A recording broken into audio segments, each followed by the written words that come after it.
Chaque nuit, les chiens de Kunda hurlaient devant la taverne de Mpinda, comme s'ils voyaient quelque chose que personne d'autre ne pouvait percevoir. Les villageois murmuraient, inquiets. Jusqu'au jour où la vérité éclata, révélant un secret si troublant qu'il aurait mieux valu qu'il reste enfoui à jamais.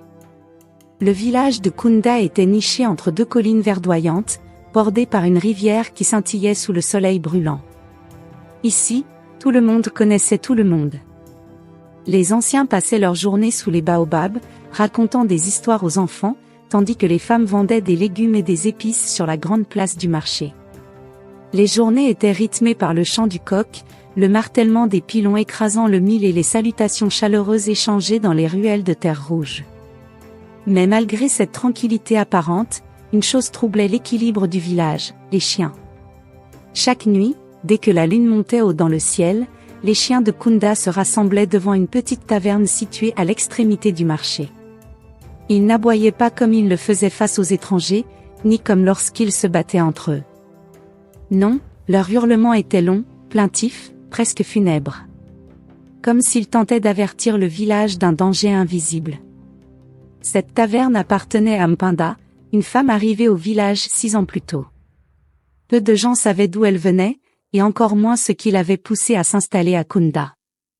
Elle n'était ni particulièrement bavarde, ni trop secrète, mais elle ne partageait jamais trop sur son passé.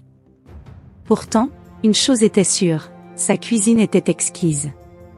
Son ragoût de chèvre épicé, cuit lentement dans une sauce parfumée, était devenu célèbre. Les clients affluaient de tout le village et même des hameaux voisins pour goûter son plat. Chaque soir, des groupes d'hommes s'asseyaient sur les bancs de bois devant la taverne, savourant leur repas sous la lumière vacillante des lampes à pétrole. Mais malgré l'abondance des clients, un détail étrange subsistait, jamais un chien ne s'approchait de la taverne. Les chiens du village, d'ordinaire dociles, refusaient de franchir le seuil de la boutique de Mpinda. Ils s'arrêtaient net devant la porte, le poil hérissé, grognant faiblement, la queue basse. Certains faisaient même demi-tour, comme s'ils fuyaient un danger invisible. Au début, les villageois n'y prêtaient pas attention. Après tout, ce n'étaient que des chiens. Mais au fil du temps, les murmures commencèrent à circuler. Pourquoi ces animaux refusaient-ils d'approcher Mpinda? Pourquoi leurs hurlements s'amplifiaient-ils chaque nuit? Baba Kai, l'un des anciens du village, fut le premier à en parler ouvertement. Les chiens voient ce que nous ne pouvons pas voir. Ces paroles flottèrent un moment dans l'air, lourdes de signification. Ce n'était pas la première fois que Kunda était témoin d'événements inexplicables. Le village avait son lot d'histoires de mystères et de forces invisibles. Mais cette fois-ci, le danger semblait bien plus proche, et bien plus réel. Les jours passèrent et l'étrange comportement des chiens continua d'inquiéter les habitants de Kunda. Chaque nuit, à la même heure, ils se rassemblaient devant la taverne de Mpinda, grognant, hurlant, leurs yeux fixés sur l'entrée comme s'ils y voyaient une présence invisible. Au fil du temps, les villageois commencèrent à en parler de plus en plus ouvertement. D'abord, ce furent de simples murmures échangés à voix basse sur la place du marché. Certains disaient que Mpinda cachait quelque chose, d'autres pensaient que sa nourriture était liée à un mystère bien plus sombre. On racontait même que les chiens avaient senti la présence d'un esprit maléfique dans la boutique. Puis vinrent les premiers signes que quelque chose d'anormal se passait vraiment. Un matin, juste avant l'aube, une femme du village, Adouma, se rendit au puits pour chercher de l'eau. En passant devant la taverne, elle s'arrêta net. Là, sur le sol poussiéreux, se trouvaient des empreintes, mais pas des empreintes humaines, ni même celles d'un animal connu. Elles étaient longues, profondes, comme si une chose lourde aux pieds griffus avait marché dans la nuit. Adouma, terrifiée, courut jusqu'à la case de Baba Kai. L'ancien, après avoir observé les traces, hocha lentement la tête et prononça ces mots. Ce ne sont pas des empreintes ordinaires. Ce sont les marques d'un esprit errant. Cette déclaration ne fit qu'alimenter la peur des villageois. Désormais, beaucoup hésitaient à passer devant la taverne une fois la nuit tombée. Même les clients les plus fidèles prenaient leur repas plus tôt et rentraient chez eux avant que les chiens ne commencent à hurler. Mpinda, de son côté, continuait à servir ses plats comme si de rien n'était. Son visage restait impassible, comme si elle n'entendait pas les rumeurs, comme si elle ne voyait pas la peur qui grandissait autour d'elle. Sa fille, Hawa, semblait encore plus effacée que d'habitude, se tenant toujours en retrait, ses yeux baissés, évitant de croiser le regard des clients. Un soir, alors que la taverne allait fermer, un jeune garçon du village, Kojo, osa s'avancer plus près que les autres. Il était connu pour sa curiosité, et il voulait comprendre pourquoi les chiens agissaient ainsi. Il attendit que les derniers clients soient partis, discrètement, il se cacha derrière un arbre non loin de la porte. Là, sous la lueur tremblante des torchers, il vit quelque chose qui le glaça jusqu'aux os. Juste avant de rentrer dans la taverne, Hawa s'arrêta sur le seuil, tourna légèrement la tête, disparut un instant, comme si son corps s'était dissous dans l'ombre avant de réapparaître. Kojo n'attendit pas une seconde de plus. Il courut à perdre haleine à travers le village, son cœur battant la chamade. Lorsqu'il arriva chez Baba Kai, il tenta de reprendre son souffle et murmura d'une voix tremblante. Elle n'a pas d'ombre. Cette nuit-là, le vent soufflait étrangement sur Kunda. L'air était lourd, chargé d'une tension invisible que tous ressentaient sans pouvoir l'expliquer. Même les anciens, d'ordinaire paisibles sous leur baobab, observaient l'horizon avec inquiétude. Les chiens, eux, étaient plus agités que jamais. Dès que le soleil s'éclipsa derrière les collines, ils se rassemblèrent devant la taverne de Mpinda, grognant, aboyant, leurs poils hérissés. Mais cette fois-ci, quelque chose était différent. Les hurlements ne s'arrêtaient pas. Ils devinrent de plus en plus intenses, de plus en plus désespérés, comme s'ils tentaient d'empêcher une force obscure d'émerger. Les villageois, alertés par ce vacarme anormal, commencèrent à sortir de leurs cases, s'approchant prudemment de la place du marché. Les torchers furent allumés, éclairant timidement la scène. Puis, la porte de la taverne s'ouvrit brusquement. Un silence de mort s'abattit sur l'assemblée. Mpinda se tenait sur le seuil, son visage impassible, mais son regard semblait plus sombre que d'ordinaire.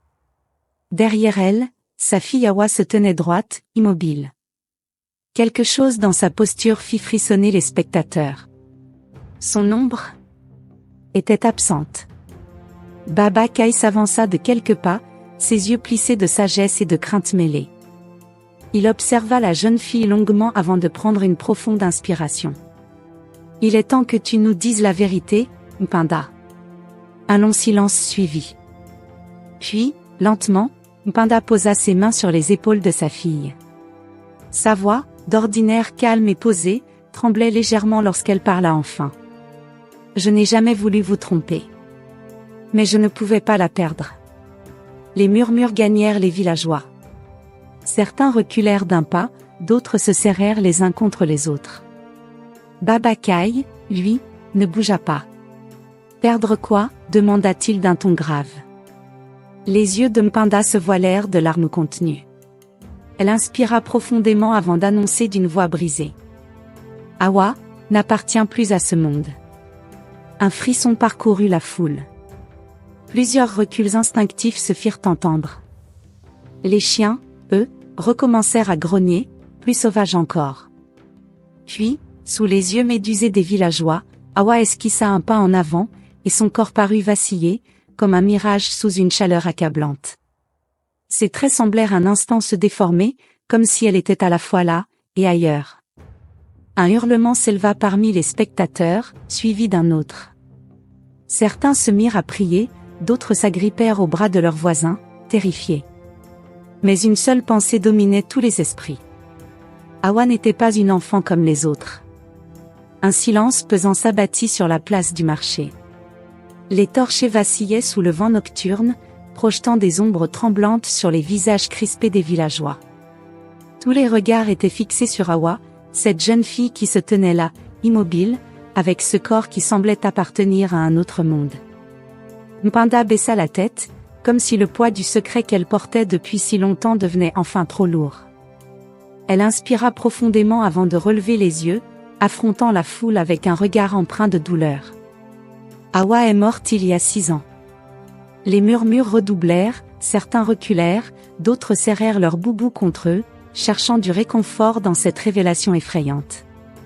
Baba Kai resta impassible, mais ses traits se figèrent légèrement. Et pourtant, elle est devant nous. Mpenda hocha la tête. Quand la maladie l'a emportée, j'ai supplié les anciens esprits de me la rendre. J'ai prié sous l'arbre sacré, versé des offrandes, et dans la nuit, ils ont répondu. Awa est revenue, mais elle n'est jamais vraiment redevenue celle qu'elle était. Son regard se posa sur sa fille. Awa, silencieuse, semblait absente, ses yeux fixant un point lointain. Elle ne mange pas. Elle ne dort pas. Elle ne parle presque jamais. Seuls les chiens ont vu la vérité depuis le début. Un long frisson parcourut l'assemblée. Certains anciens hochèrent la tête en murmurant des prières. Les chiens, eux, s'étaient mis à reculer, comme si, maintenant que le secret était révélé, la présence d'Awa était encore plus insoutenable. Baba Kai s'avança encore, scrutant la jeune fille avec intensité. « Et maintenant ?» demanda-t-il d'une voix grave. Mpenda ferma les yeux un instant, puis souffla dans un murmure. Ils sont venus la chercher. À cet instant précis, une brise glaciale traversa la place, faisant frémir les flammes des torchers. Un grondement sourd résonna dans la nuit, et Awa, toujours debout au seuil de la taverne, esquissa un léger sourire, avant que son corps ne commence lentement à s'effacer. Un souffle glacial balaya la place, faisant vaciller les torchers et soulevant un nuage de poussière. Les villageois, figés, regardaient avec effroi Awa disparaître lentement, comme si le vent l'emportait morceau par morceau. Son sourire demeura quelques instants encore, suspendu entre ce monde et l'autre, puis il s'évanouit dans l'obscurité. Mpenda tomba à genoux, les mains tremblantes, le regard perdu dans le vide où sa fille se tenait quelques secondes plus tôt. Un silence pesant s'installa, seulement troublé par le léger gémissement des chiens, désormais calmes, comme s'ils comprenaient que la menace était enfin dissipée. Baba Kai s'approcha de Mpenda, posa une main bienveillante sur son épaule et murmura. « Il faut savoir laisser partir ceux qui n'appartiennent plus à ce monde. » Les villageois, malgré leur peur et leurs doutes, ressentirent une étrange paix s'installer autour d'eux. L'air, autrefois lourd et oppressant, semblait désormais plus léger. Les chiens s'éloignèrent, un à un, regagnant leur maison sans plus un bruit.